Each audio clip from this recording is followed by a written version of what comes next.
There we are. Good morning, good morning, good morning. Yes, okay. I think we are officially now live. I have to wait for a little thing to go bing, and I have to wait to see the writing come up, and I have to make sure all of that is in progress before I can actually say to you and know that you are listening to me. Good morning, good morning, good morning, everybody. Today it is I hate these things. Motivational Monday. I don't know who decides on these things. I really don't. But anyway, um, do you remember Throwback Thursdays? Does anybody do Throwback Thursdays anymore? Throwback Thursdays, I did used to like those because I would put up photos of when I was a little girl. I'd put up photos of when Samantha was younger, or you sort of put up a memory or something like that of what you remember, throwing back to uh, the past, part of your past. Anyway, I haven't heard of Throwback Thursday for ages. Perhaps you've all stopped doing it. I certainly have stopped doing it. Right, where are we today? Yes, today is the 31st of May. Oh, heartbreak. The very last day of May, uh, which means the very last day of our official, that doesn't mean we can't unofficially celebrate, but uh, it is the last day of our official celebratory month, the month of May, where every single day and often twice a day and occasionally three times in a day, you have seen me popping up here, there, and everywhere with Chris in the background. We've been doing all sorts of things. So, yesterday, oh my goodness me, talking about being motivated. Well, yesterday was the last May, not this the last, we're never going to do it because we are going to be still cooking in the kitchen. But yesterday was the last the last Sunday, sorry, of our celebratory, 25th anniversary celebration, plus my birthday celebration. And so I was motivated by the idea that it was my last Sunday in May to do our menus. So uh, Chris's idea was that we have a dinner menu, which was, I think, a great idea. So we did the appetizer. The first week we did the appetizer, which was a delicious cheese dish. And a friend of mine actually typed in yesterday, "Oh, this cheese is so delicious." She made it for the first time. "This cheese is so delicious. It tastes like Borsan, only better." If it's possible, I love Borsan cheese. But yes, this is what motivated me to create this cheese of mine, an idea which was first given to me by two lovely ladies, and then I doctored it up and played around with it and put a little bit of this more and a little bit of that more in there. And so we've created this great flavorful cheese, which is not only better than Borsan, in my opinion anyway, it is sort of like less than a quarter of the price, for at least triple the amount, at least. So anyway, so that was our first course. Our second course was grouper because I do love fish, and fish is a main part of my diet. And so I did a Parmesan encrusted grouper. Um, you can do it with cod because I usually do it with cod. Um, Cod and grouper, whatever nice white fish you can do that with. And so we had that, and then we had, what else do we have? Then oh yes, that's right. We had the following one. We had desserts. It seems so long ago now, doesn't it? Those lovely little baby meringues filled with delicious cream, and what else was there? A creme patissiere, which is just another name for pastry cream. So we did that too. Um, and I'm thinking actually that we didn't make that. Did we make creme anglaise? Did I change my mind or not? I can't remember. But anyway, we did that as really nice desserts. And then the week before last, so yeah, so last week, last Sunday, I showed you all how to make my absolutely phenomenal and delicious margaritas. Also, I showed you how to make my daddy's hot toddy, which a lot of you have written about. goes down very well, especially in the winter time. It's delicious. And also I did a baked brie. So that was good. And I know some of you have tried that too. I mean, you're all out there sort of trying. But then I thought, now this is what motivated me. I thought, geez, well, we've not done any vegetables to have with the fish. And if we're having a celebratory day, what about lunch? So I was motivated, and I thought, I'll show them how to make a potato salad, my own potato salad. Let's do that. Then I thought, I love 3-bean salad with a twist. Well, maybe I'll make that. So my mind started going in this direction of, what if we had a brunch sort of menu? So that's why I decided to make 5. Yes, for those of you who weren't watching, 5 dishes yesterday morning. How could I possibly make 5 dishes in an hour? It's impossible. It's ridiculous to do. Unless, like me, I was motivated. How many times have I used the word motivation now? I was motivated, determined, and therefore motivated to do this. So I prepared every single dish prior to, and then all I had to do was just sort of put it all together, except the one dish, which of course, well, even the potted beef. So yesterday we had potted beef, we had potato salad my way, we had 3-bean salad, we had chicken salad, which is a staple in my refrigerator. It's there every week. And what else do we have? I forgot what else we did. I've run out. There's one more dish. So, oh yes, the balsamic tomato basil balsamic tomato salad. Yummy, yum, yum, yum. Yes, so we did all of those things yesterday. If you want to see more of that, all you had to do is go to YouTube and click on, or I think you can even see it on Facebook. I know Chris put out some photos. Anyway, speaking of Chris, Yes. First of all, I'd like to say good morning to my spirit guide, Regal, who is, as always, to my right side. I'd like to say good morning, Chris. Good morning, Rosemary. Good morning, everyone. And Chris is in Vermont. Yes, so what are we doing today? What are we motivated into doing today? Because yesterday, having spoken to a friend of mine who called me early yesterday morning from England, she showed me, she and her family were all at the beach in good old Cleggy. For those of you who are British, you might know where Cleggy is. Cleggy is the local term for Cleethorpes, and Cleethorpes, it's a beautiful place actually. It's on the east coast of England. Beautiful beaches, great yards and yards and yards of beautiful sandy beaches, the beaches looked, it's almost as if everybody went to the beach yesterday, because apparently in England they are also having a holiday. It is Bank Holiday Monday today. So anyway, and here in the USA it is Memorial Day. I think, isn't that when we celebrate? What is it, Chris? You tell me. You're the American here. Well, it's about all the people that have been in wars that have lost their lives. So it's remembering their sacrifice. Okay.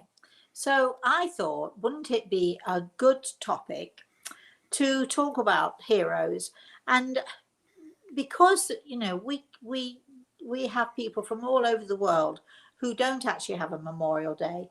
They don't have a Bank Holiday Monday. They might celebrate in their own ways, and I'm sure they do. But because because this is not just a show catered for the American people or the British people, I thought that it would be a good idea to talk about the heroes, and to talk about the heroes in our own lives, and to talk about the heroes generally, those heroes who, were it not for them, we certainly wouldn't be here having our freedom. Let's say if Hitler had won, well, I personally, I wouldn't exist. I wouldn't be born. So, and I think about my father, who was a professional soldier all of his life, and he was definitely a hero as far as the country was concerned. He won tons and tons of medals of one sort or another. So he was definitely, let's say, an official, recognized by the government hero. I know, Chris, your daddy also was, and as I'm talking, gosh, I didn't expect that, but I've got my father who's standing to my right side, standing next to him. Chris, say hello to your daddy. Oh, don't get me all choked up. Hi, Dad. Why don't you tell us what your daddy did as a hero? Well, my dad was, a young man from around New York City, and he enlisted. He's sorry, he's correcting you. A very young man. Yes, a very young man, very young, handsome man, um, Okay. who ended up in World War II. And he was in England for a bit, and obviously Germany and the Battle of the Bulge. And he saw some really terrible things, but I think he also experienced a miracle while he was over there. Right. So we've got, so just to make it clear, we've got my father standing to my left side, your father standing to, oh, and look at that. Your father standing to the left of my father, and I have my brother here who was also a soldier, did his national service, and then went on to be a soldier in other countries. He was in Rhodesia for a long time, now known as Zimbabwe, but he was there for a long time. So we're a family of soldiers, and my other brother, who is still with us here, he was also a soldier, and every Memorial Day, my brother puts on his suit, his medals, his all that, his cap, all the stuff, and he marches. He goes to London and he marches in the parades in London for Memorial Day. Not Memorial Day. What do you call it here? I'm not sure what you call it, but anyway, November 11th is the day when we celebrate and thank God for all of these heroes who are recognized. And Chris and I were talking earlier on, and we were talking about Chris, particularly you were saying about the unsung heroes.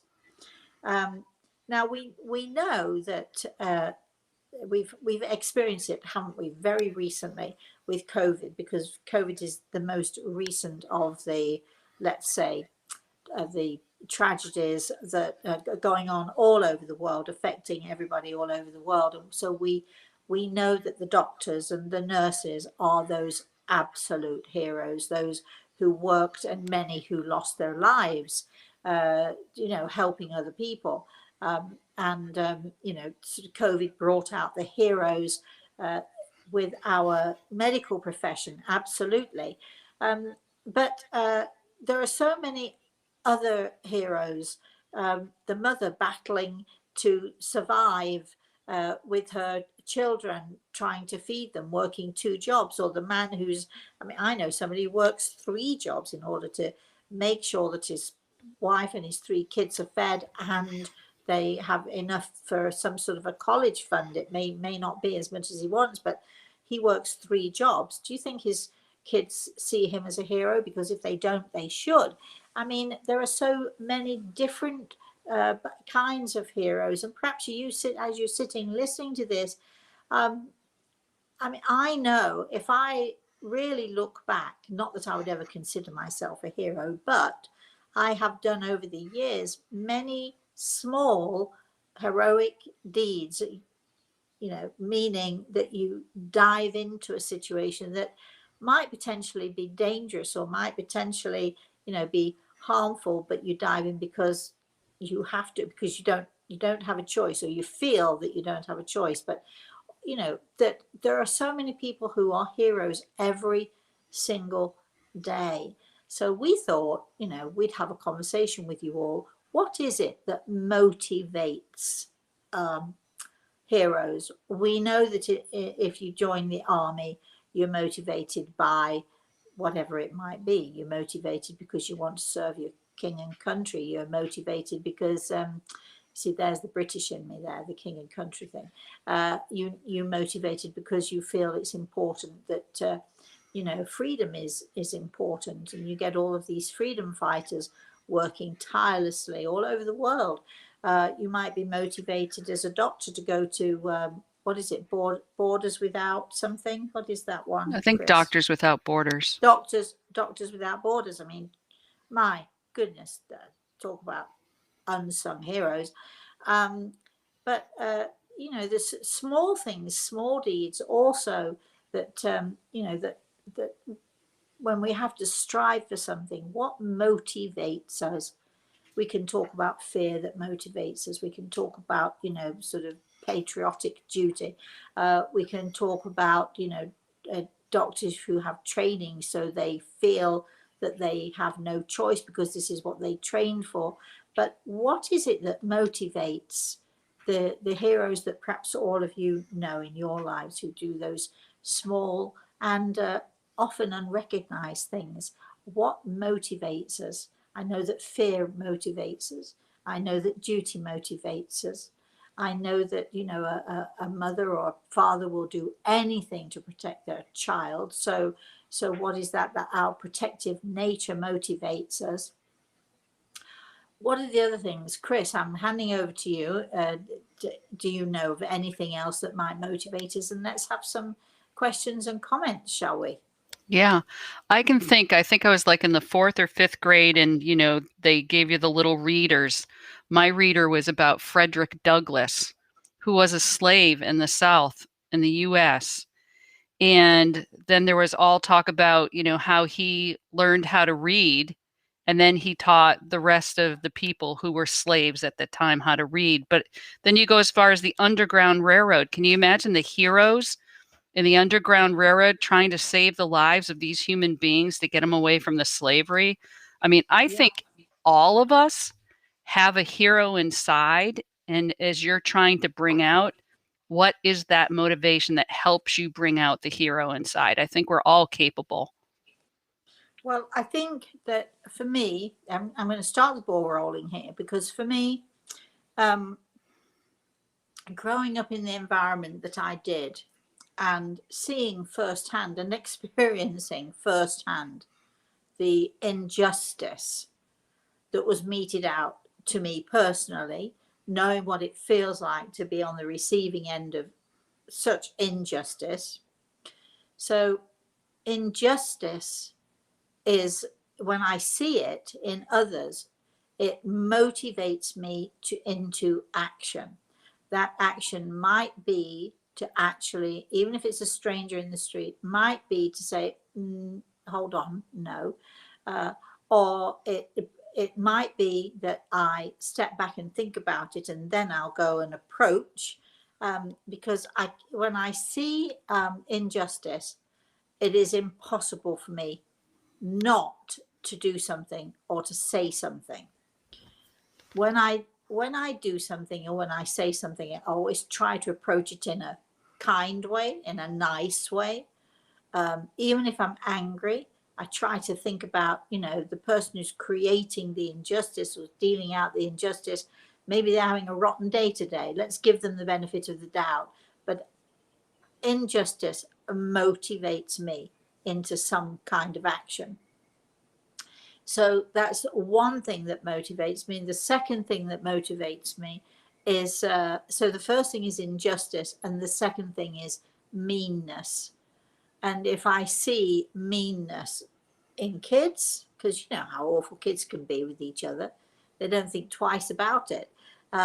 Meanness, because meanness is it's a cruel thing, it's a spiteful thing. Um, there are lots of emotions centered around why somebody is mean to another person. But and don't misunderstand me. I've been mean to people lots of times. I'm not perfect, but even when it's, if I'm the one being mean, I will do something, I will say something, I'll chastise myself, or I'll look at myself and tell myself, no, no, no, no, no, that's not a right thing to do. But when I see it going on, and we see it all around us, we see it walking through the supermarket, the mother who slaps the kid across the head because she's having a stressful day, and the kid's not really doing that much to deserve such a thing. I out it. comes, I try to do it kindly, I try to do it nicely.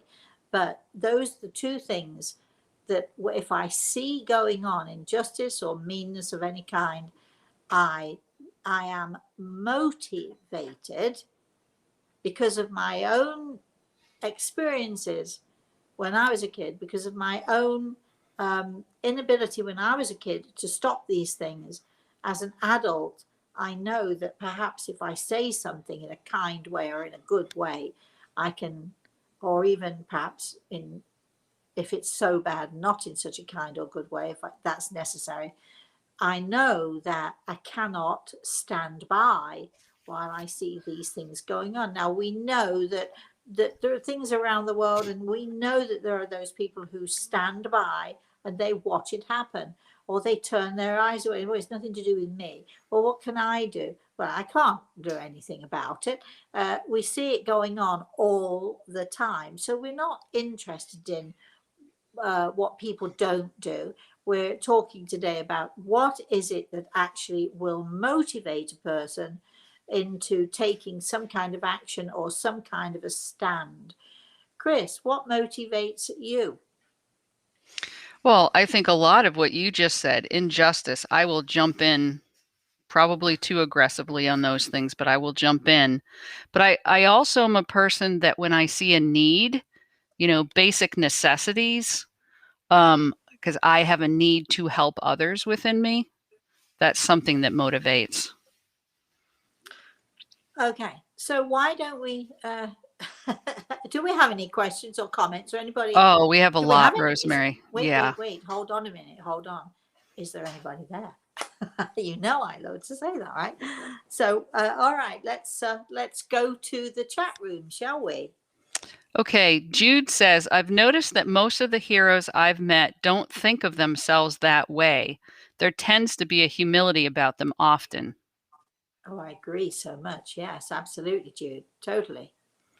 Jillian says, I read soul signs and I really connect to earth sign and having a strong sense of right and wrong and what I think is fair, perhaps whether that is correct observation. Oh, yeah, absolutely correct. Chris and I both earth signs, and earth signs do have a very strong sense of injustice, needing to be fair. Um, it's what motivates us. But I'm not saying that other soul signs don't have that, but because we are air signs, those are the things that do motivate us, I think, perhaps the most. So, good observation there. Julia says, my mother was hidden by a Catholic priest in a cellar under a church for 3.5 years. She was Wow. Jewish, and he helped her at risk of his own life. He was motivated because he tried to save a human life. He was a hero, I think. This was during the Oh, Second World War. I don't think you should think about it. I think he absolutely is a hero. Oh, wow. I bet there's a great story in there, my darling. Have you thought about writing it? I think there's a great story in there. Um, you know, I'm sort of going to throw something out at you here. Was your mother also a hero? Uh, because being locked away for 3 years, actually being locked away for a month is, unimaginable, isn't it? But being locked away for 3 years, I would love that, to sort of see from your mother's perspective. We can understand the priest because there were so many like him who were motivated by the need to help others, by the need to save lives, by the need to sort of somehow fight against the injustices that were going on. But I'd love to see it from your mother's perspective as well. I'll bet, I have a feeling, I do, that she was a hero too. Chris? Carolyn says, empathy and love and even anger motivate. Yes, but we can be empathetic for people, okay? We can love.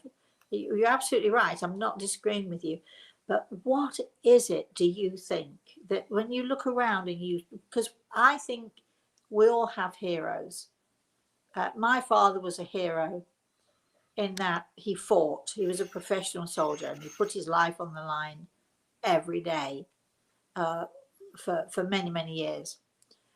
Um, but I also see him somewhat as a hero for, for actually putting up with my mother. I knew And, you were going to and, say that, that. and so I'm laughing about it. But, you know, putting up with my mother coming home and living that kind of a life. Now, I'm wondering, was he a hero or was he just, I know that he did it in some ways for the kids. I'm going to have to think about that. Was he a hero for staying or would he have been a better hero for going? I'm not sure about that. I've got to think about it.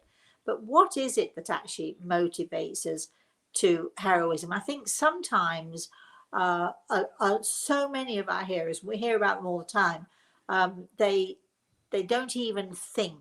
They see something and they react. Uh, but there are many, many heroes, people who do small things, the unsung heroes, Chris, as you would say. They do many, many things without even expecting or considering any kind of pat on the back or recognition of any kind.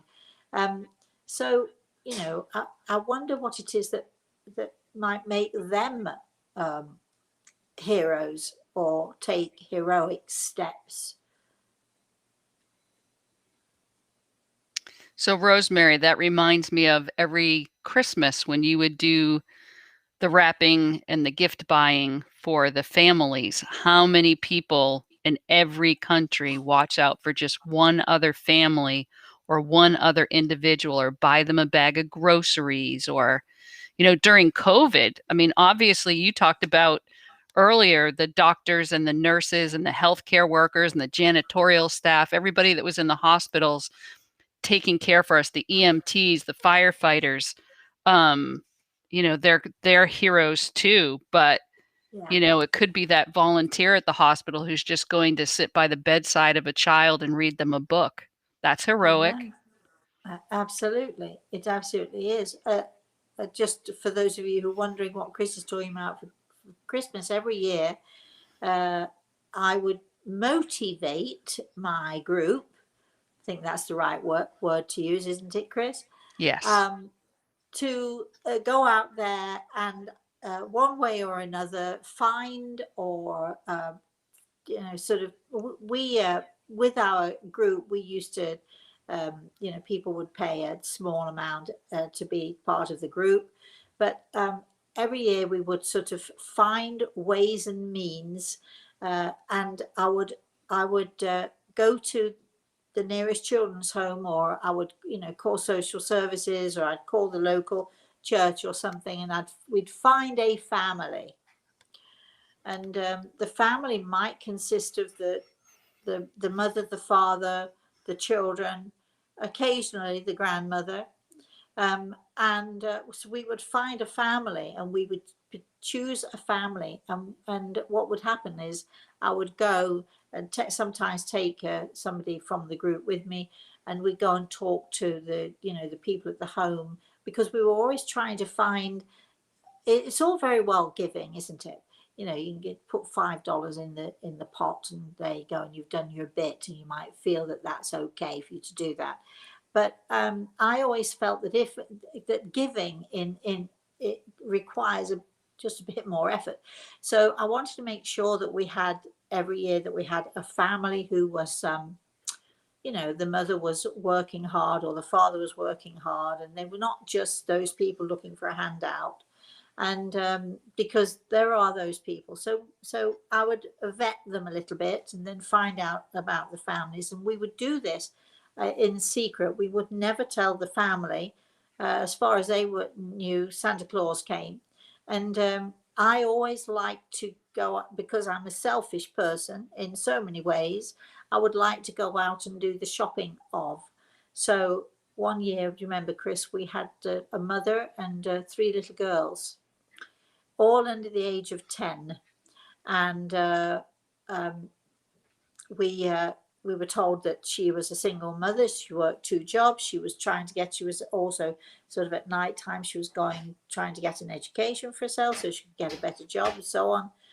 And I like to think that they had the best Christmas because somehow or another, Father Christmas came with 4 enormous sacks and left them on their doorstep, one for each of the little girls and one for the mother, because we never would leave anybody out. And that was we used to have a spectacular time, didn't we, Chris? It's one of those things that I think pays us back tenfold, helping Yeah. somebody else. At least for me, it does. And then of course we'd have what I called a wrapping party. So all the group would get together and I would make something or another, me in the kitchen. We would have a party. I'd make food. We'd all be around there wrapping the parcels, and it was just such an exciting time, I think, for everybody to feel that they had contributed more than just putting their hand in the pocket. So yeah, I mean, I'm sure to those 3 little girls and the mother, I am sure that there was a hero out there somewhere. I like to think that that hero was my team. I like to think that hero had a little bit more to do with the angels than perhaps the rest of us. But anyway, everybody has their own idea of what a hero is. So let's keep going with the comments and the questions, Chris. Yes. Jude says, I think those that act as heroes are motivated by love in their hearts. Like it's a sign of an old soul who's been here many times before. An evolved soul acts heroically. And I'm sure there's more to the story than that as well. Personally, the nurses on the chemo ward were my heroes. Oh, yes, absolutely. Thank you for sharing that, Jude. Jillian thinks that fairness and injustice are 2 attributes of a hero. I agree. Keep going. Let's see. Judith says, Blessed Memorial Day. I have many memories of friends lost during the Vietnam War. My brother was injured but survived. Prayers and appreciation for each one and families too. Jillian saying, Thank you, Grey Eagle, Rosemary, and Chris, for all of the fabulous streams and events. I am listening, learning, and trying to love more. Well, good. Doesn't it feel good, Chris, when we know that we're sort of actually having an effect, that we're hopefully inspiring people and giving people a little bit of hope? Doesn't that feel good to you? Absolutely. I feel awkward reading this, but Judith says, Chris says her father experienced a miracle during the war. I'd like to hear about that. Go for it, Chris. You sure he wouldn't like to say something? No. So, Okay. over to you. Okay. My dad was in the Army in a line of convoy vehicles, and their convoy began to be shelled, and everybody quickly got out of their vehicles and hid in the lowest spot next to the road they could find to escape the shrapnel and the shooting and the bombing and whatever was happening. Except this was during a very cold part of the year. And in those low-lying spots, they weren't foxholes, they weren't trenches, but that was filled with, the melted ice and snow and water. So it was cold, bitterly cold, and it was cold water. And they had to lay in these spots because if they came up out of these water-filled trenches, they could be killed. But also, if they stayed in them, they could die from hypothermia.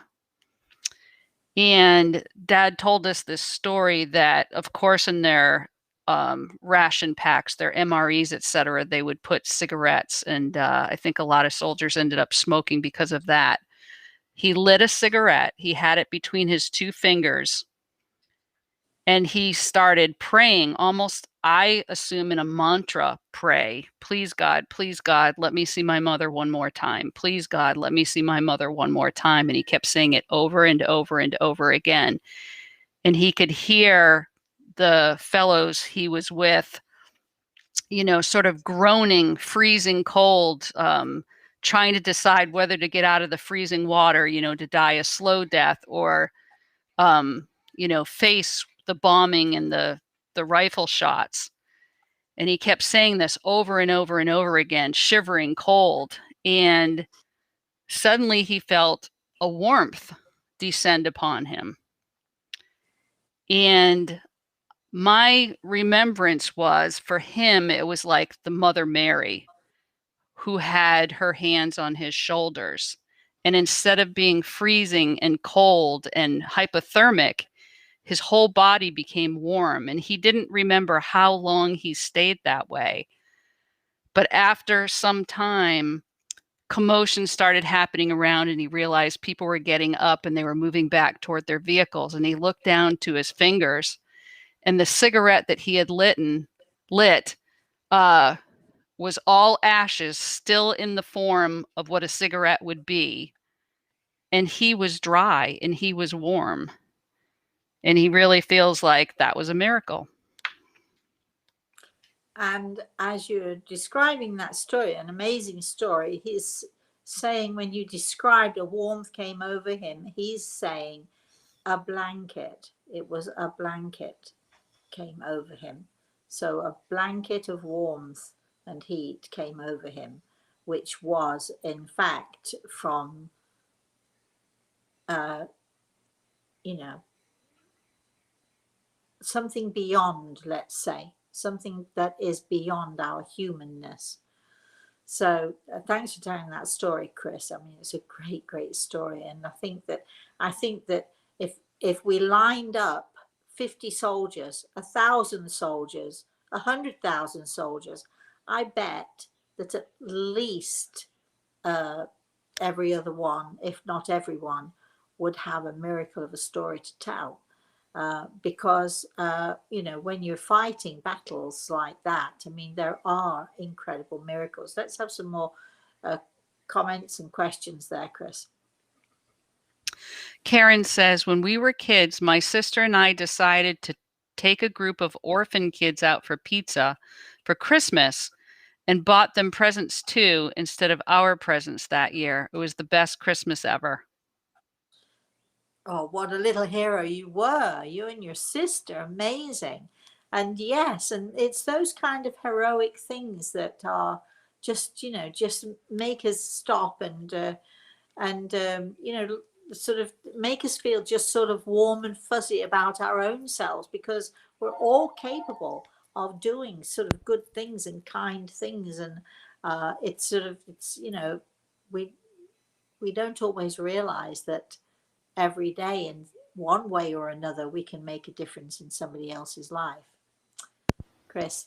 Carol says again, you drive a message home. I despise meanness. No more turning a blind eye or closing my Oh. mouth. I'm working upon gentleness while speaking out. Yeah, it's tough. I'll tell you a very quick story. I might have told this story before, but I was in a restaurant with the friend of mine who actually called me yesterday, and her three daughters, and there was a commotion going on at the side of us, and this little girl, I don't know, 3 years old, maybe 4 years old, something like that. They were sitting in bucket chairs, and she somehow slipped down the chair and hit her chin on the edge of the table. I don't know if you can imagine how painful that was, but it had to have been seriously painful. And her grandmother sitting next to her, she starts yelling at her, hit her across the head. She's already in pain, and told her to shut up bawling, and so on.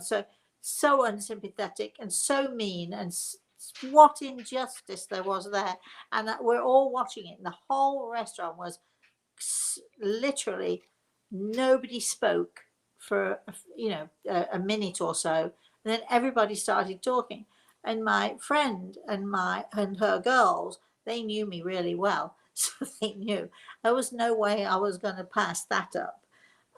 But what I did was, the little girl jumped down and she started screaming at her grandmother that she was going to tell her mum and this and that. And so she ran off.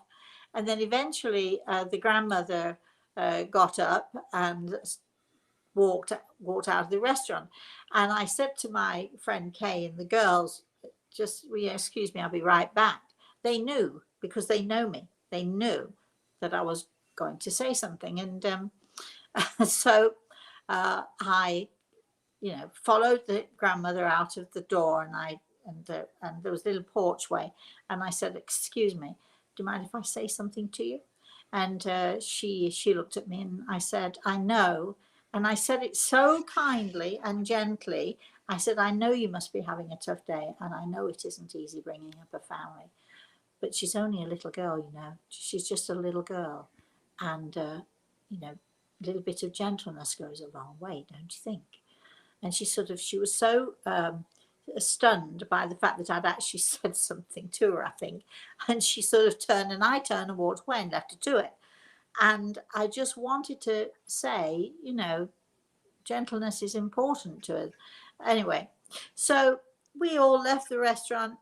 As far as I was concerned, that was the end of that, until there was a big square in this. It was like we were in one of these big estate homes, and there was a big square patioed area, huge. And all of a sudden, we sort of, my friends and I were walking away, and we hear somebody shout, "That's her! That's her! There she is!" And we turn around to see what's going on, and across the other side of the square was this family, and I have to tell you, they were all big people.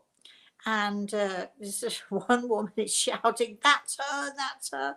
And there's a lady. She was a big lady, and she started rolling up her sleeves. She said, "I'll deal with her." And she started marching across, and they were obviously marching across to confront me.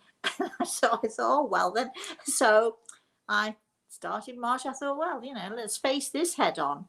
And they saw me marching towards them rather than running away from them. They saw me marching towards them, and this lady with the sleeves rolled up, and she's all ready to tackle me and so on. And I'm thinking, I'm going to deal with this in a good way, in a nice way. So I'm walking towards them, and she sort of stopped, and she looked, and she saw me coming. And she stood there for a few minutes, and then all of a sudden, the entire family, it was almost as if as one, the entire family turned and ran. And I hadn't said anything to them. So a little bit of hero, but not really, because I wasn't trying to do anything other than say, "Can you please remember, she's just a little child. She's just a child, and we need to treat them gently, don't we?" So that's my little story there. Anyway, keep going, Chris. Carol says we mustn't forget those who stayed behind to keep the nation fed. The farmers, the Exactly. women who rebuilt cities, built Right. aircraft, etc., gave copious amounts of blood and Yeah. more. Yeah, absolutely. Absolutely. And we don't forget them. And this is what today is all about. We're trying not to forget them, and we're trying to celebrate not just those soldiers. I've got my dad here. I've got Chris's dad here. I've got my brother here. We've got 3 soldiers in the room with me here. And there are more, apparently. Greg tells me. Greg also being a warrior soul, me being a warrior soul. There are lots of us out there who fight in our own way.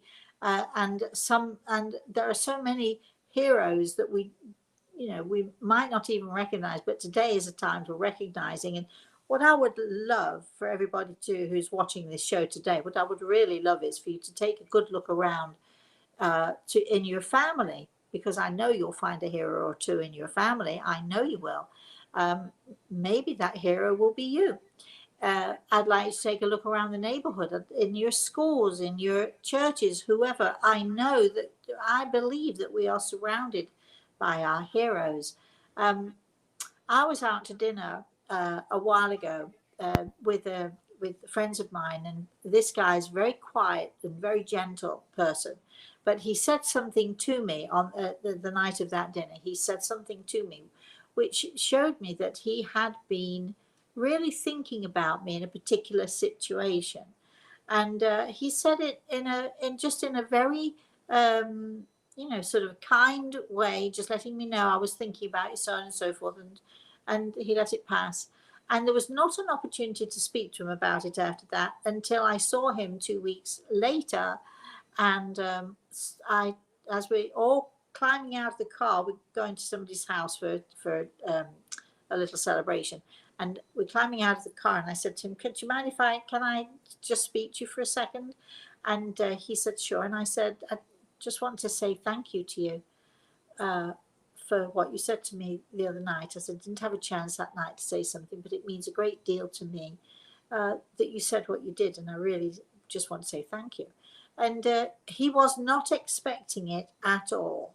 Um, I think that if we take a look around and we see our heroes in the form of perhaps our mothers or our daughters, or even I'm thinking about my grandson, who sort of from time to time he'll make a little heroic stab at something or another. But I think it's important for us, if you've got a neighbor who does nice things for you, to just unexpectedly, not when they've necessarily done that good thing or that nice thing, but to just take them to one side and say, I just want to say thank you to you because you're such a good neighbor, or a friend, or whatever. I'd like you to take a look around today and think about all of those heroes who, and also the doctors, the nurses. Hey, nothing wrong with you calling up the doctor and saying, "Just want to say thank you to you." It goes a long way. That little tiny bit of acknowledgement goes a long way for those unsung heroes to hear us. And it also, I think, makes a huge difference to us from the way we look at our family, the way we look at our friends, the way we look at our neighbours, when we start to see just how heroic one or two of them might be, who usually never ever expect a thank you. So I'm giving you a task for the day, not just to think about the soldiers, who we should think about, no doubt about it. I've got them by the side of me here. Um, we should absolutely think about them, and we should absolutely remember them. But I think it's also an opportunity for us to think about those other heroes in our lives who we perhaps don't say thank you to enough, or we don't even perhaps acknowledge on a general basis. Chris. From time to time, I'm on some certain feeds on my social media that are all usually about good news things. And teachers come up a lot because the teachers see that child that comes in that, maybe looks a bit disheveled, or they have homeless children, and they start Or up hungry, things. or they're Right, they hungry. start up things in their schools to like have washing machines available to the kids, or they spend the extra time and tutor, or they check in on the kids. So, a lot of teachers are also unsung heroes. Yeah. And again, I think today is a great opportunity for us to sort of just take a minute to think about how many actual heroes do we know, or might we know, who have never been given a medal. Unfortunately, they've probably often never been given a thank you. Chris. Yeah, I've mentioned once before, restaurants who put like a little coupon out to say, if you want to buy a meal for a homeless person, pay for it now. We'll put the coupon on the bulletin board, and then these folks can come in and buy themselves a meal, keep their dignity and be able to do that. And nobody ever knows. So these little small acts make heroes in my mind. So comments, Judith says, that family group may have been afraid of you, but it was the sight of a 10-foot tall gray eagle on your right that terrified them and made them run away. You could be right. I think it had a lot to do with the energy. I think, there are some people, especially the bullies in our world, they're so used to people being afraid. And when they see someone who isn't, it's about the energy that exudes, it's about the aura, it's about the energy field around you. And, I mean, I'm not advising everybody to do that, because, they could have seriously beaten me up. What they didn't realise is I'd have put up a hell of a fight there, because I'm not going down without a fight. I have my father's example of, you know, you fight till the end. But my father always, he's laughing at me as I'm saying this to you, and he's reminding me. So this is a message from my father on Memorial Day in this meet. So he is actually saying something that he always told me as I was growing up. You know, always take a moment to think before you enter a battle. Um, you know, the war is won by many battles being fought. So always take a moment to think, pause before you step onto the battlefield. Once you step onto the battlefield, you've made your decision and then you fight to the end. But take a pause, make sure that not only can you win the battle, but if you know before stepping onto the battlefield that this is a battle that won't be won, make sure that it's a cause that you are prepared to die for. You can take that into my going into the kitchen yesterday and cooking 5 meals. Is it a battle I want to do? Can I win the battle? I'm only battling with my own self, but take it from that small degree to the larger degrees, and make sure that if you get into a fight, if you get into a battle, that it is a battle worth fighting for. And my father taught me that, and it has stood me in very, very good stead. I think that we all have our let's say the ethical side of us. We all of us have our, the things that we will tolerate and the things that we won't tolerate. But I think that, it's, if you have integrity, you know what it is, what is worth fighting for, and you know what is not worth fighting for. You might decide this is not a battle that I want to enter. I want to live to fight another day, or you want to step onto the battlefield. But my father always taught two things. He taught me two things as a soldier. First, before you step onto the battlefield, make sure that it's a battle that you can win, or that it is a battle worth dying for. And the second thing he taught me as a soldier: keep your friends close. You know this saying, don't you? But keep your enemies closer, so you always know what they're up to. So that's from an that's from an old soldier. There we are. Chris, keep going. Karen's saying, because you said Great Eagle said there was a whole bunch of soldiers there, Yes. to tell all of them thank you for their service. And Carol Oh says, well. go Keep going. ahead. Sorry. All No, right. no. Carol says, I shall light a candle in honor of the men and women who are true heroes, a bright white candle in thanks. Oh, we like that. We really like that. I'm not Catholic, but whenever I go into a Catholic church, which I've been into many, I always light a candle. I light a candle for my daddy. I light a candle for those in the spirit world, and I just light a candle because I want God's light to shine as bright and as beautiful as it possibly can. And just by lighting one little candle, remember, if 5 people light a candle, then the room is bright. If 10 people light a candle, it's brighter. If 1,000 people light a candle, imagine what we could do in this universe, in this world of ours, if we all lit a candle every day to ensure that the light of God and the light of truth and the light of fairness and justice prevailed. Wow. I mean, I don't think there'd ever be another war, would there? Chris? Well, it reminds me of what Gray Eagle was talking about in the last seminar, Gray Eagle Speaks. Come to my fire. And he talked about how many little fires there are all over the world and how all those little fires will light up the whole earth. if each one of us, takes a piece of his fire and starts our own. Yes, his words were, "Come sit by my fire. Come sit by my fire. All of you who want to learn, all of you who want to be a part of the light." Yes. Well, I'm sitting here. Chris, I know you're Me sitting here. too. Keep going. Julia says, "My father was 16 years old during the Second World War. He was Wow. forced to work for the Germans on their family ship. When he was in a city, there was a theft in a bakery.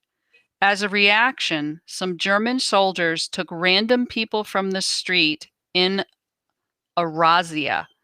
Among the random people, my father was in the line up to be shot. A soldier saw he was very young and could still work for them. My father was replaced by an elderly gentleman. He died before my father's eyes, and my father felt guilty all his life. My father's soul sign was a water type. He was a gentle, quiet person. In the time before he died, we spoke about the incident. He said the man who replaced him was a true hero. The person was a real lifesaver. My father avoided every battle during his life always. He was a lovely man, but avoided conflicts." Well, thank you so much for sharing that story. That is a very powerful story and a very moving story. Wow. I mean, but I do think, I mean, we have to, as this reminds me in this instance, that we have to remember that death is not a punishment. It sort of, in one way, the elderly man who took his place, yes, was a hero. Uh, we can see he's a hero, but I think that there's so many stories like this that are so moving and so inspiring. But perhaps your grandfather was saved. Was it your father or your grandfather? I'm not sure. Was saved um, because he had things to do with his life. There is a book, and you cannot die before your time, and so on and so forth. We can really get into that one, can't we? But we're not going to today. But I do believe that in my father, again, my father being very vocal this morning, is reminding me to tell the story that he always told, and a little bit like Chris's story in a way, about her father, who's waving at you, Chris, just wanting you to know. So my father was in France. He was a British soldier. They were marching. My father was at Dunkirk, which is one of the major battles at the end of the war. Um, um, was it the end or the beginning? Now I've lost anyway, but anyway, it doesn't really matter. So my father was at Dunkirk, and they were marching, and generally speaking, they would march, the soldiers would march two by two, so side by side, two soldiers, so on. But they came to a place where they could only march single file. But nevertheless, they were marching, and they had, the guy sort of, left, all that sort of thing, and they were marching, and they were trained soldiers. As I've said to you, my father was a soldier all of his life. So he went into the army when he was 13 years old. He lied about his age, so he'd been trained. Okay, so now all of a sudden, so they're marching, and they're in enemy territory, remember, and all of a sudden they hear the command to halt, and so they instantly, being well trained, they halt, and as they halt, the guy in front of my father, standing in front of my father, the soldier in front of my father, dropped. He got a bullet, and he was hit by a bullet, and he dropped dead right in front of my father. Had they not said halt at that time, had they not taken that one step, had they taken that one step, it would be my father lying there. There's no accounting for who goes when and how, and at what time, and so on. And it bring, when we're looking at Memorial Day, it just brings us to a point where we do stop and think, well, why were these saved and why were these, not saved, and so on. I don't though think, that my father considered the man in front so much a hero. I think he considered himself lucky, but he always said to me after that, it taught him, you can't die before your time. And it obviously was not his time. And my father went on to do many, many great things as a soldier. So who knows why and when and how we pass, but death is not a punishment. And I think that's something else that we must remember. But let's get back to our hero stories, because again, I'd love you to all pay sort of particular attention today to think, who do you know in your life who is a hero for you? Chris.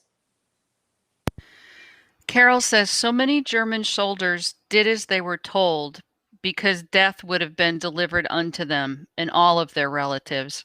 I'm very torn about World War II at every point because I'm of German descent. Keep going, Chris.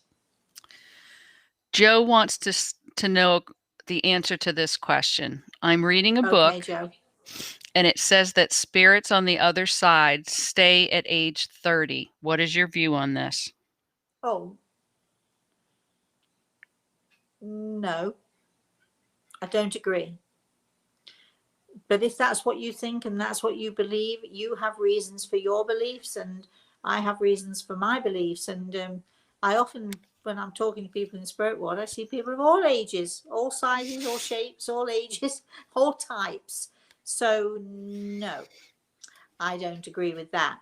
But, again, who am I?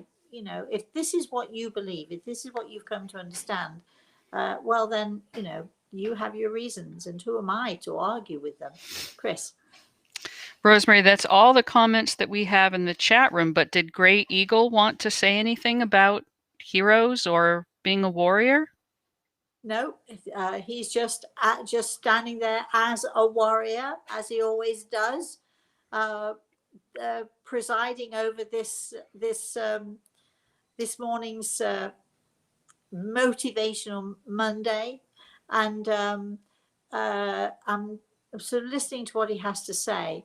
So here we go then. Let's see if we make something of this, because I'm not sure that I can. I have to think about this. So the man, I'm trying to do it in his words. So the man holds the bow.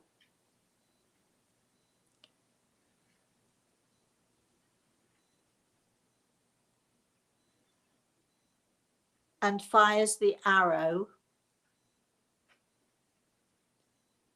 The man is motivated to pick up the bow. The man is motivated to shoot the arrow for whatever reason. When the bow leaves the man's hands, when the arrow leaves the man's hands, when the arrow leaves the bow,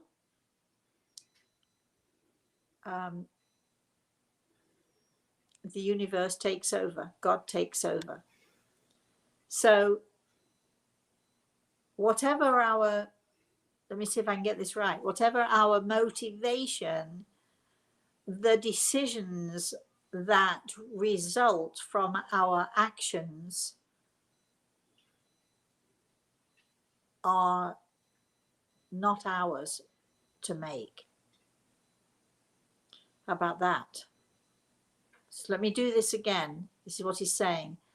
The man holds the bow. He fires the arrow. Rachel's laughing at me because I'm trying to, she's smiling at me. I'm trying to figure it out. The arrow leaves the bow. When the arrow has left the bow, then who directs the arrow? Not the man, not the bow. The arrow goes where God intends. There you are. So we can be motivated and we can take our actions, which we should, the result of those actions. And so, yeah.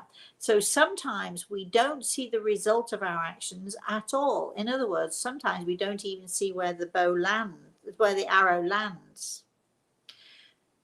Sometimes we see immediately the reactions or the immediate reactions, but we don't see the long-term reactions. So our job is to motivate ourselves and to do the right thing. So, right, that's right. Our job is, in certain cases, to fire the arrow. I think that's right too. But we don't always see where the arrow lands. Sometimes we think we take an action and nobody's listening. Sometimes we take an action and we think nobody hears. But sometimes the point of the arrow is long reaching, and we don't always, with our eyes, we don't always see where the point of the arrow lands. You ask Chris, that's what you got. I'm going to have to Thank you. think about that one now. Any other comments or questions that we have here before we wind up our show today? Last one from Judith. This has been a wonderful Memorial Monday. Thank you, Rosemary, Gray Eagle, and Chris. Also to all who are gathered here, bless you all.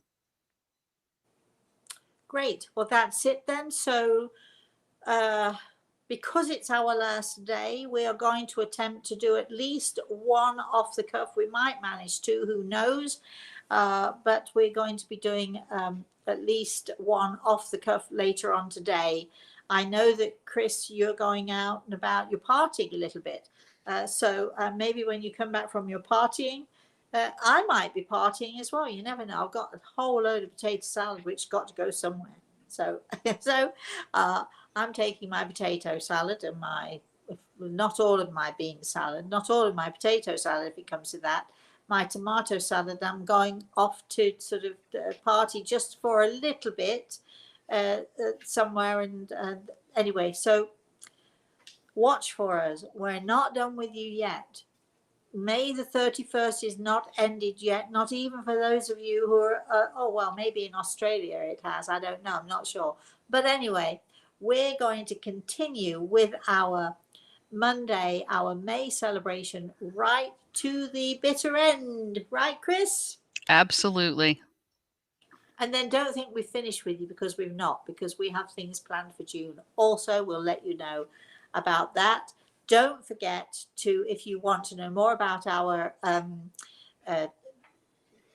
let's see, Connecting with the Spirit World, that will be on the 26th of June. You can find tickets, or how to get tickets. You can either email us, Chris, Kris, at rosemaryaltea.com, or you can go to our Facebook. No, not Facebook. Yeah, you can go to Facebook page, but you can go to our web page, rosemaryaltea.com. I'm losing it slowly. I'm losing it, Chris. I'm there. I can feel myself. I'm losing it. So on Thursday, we should be, without a doubt, we should be doing our Thursday morning, The Spirit World Sees All. On Saturday, absolutely, at 11 a.m. We should be doing story time. But we'll be doing other things in between that too. Although I think, Chris, I think you deserve a little bit of a break. Chris did actually say to me the other day, I'm going to tell you all what she said. She said, could I have a weekend off? No, you can't have a weekend off. But anyway, we'll be doing all sorts of things. So if you want to know more about us and you want to be an insider, subscribe. Go to YouTube and subscribe. Don't forget, #RosemaryAltea.com. Don't forget, like and share. #RosemaryAltea and like and share. So until I see you again, which will be later on today, please, all of you, have a very, very blessed rest of the weekend. If you're celebrating, make the most of it. Have a very, very blessed rest of the day, everybody. And we'll see you very soon. Thank you so much for joining us. Thank you, Chris. Thank you, of course, to Grey Eagle. Thank you for all of these. I've got my brothers waving, always waving at all of you to say thank you. His eyes, it's I've forgotten how blue his eyes are. Chris, you've got your daddy blowing kisses to you. My daddy's sort of just got his arm around me. What can I tell you? We're going to have a little bit of fun here when I've said goodbye to all the rest of you. Bye bye, everybody.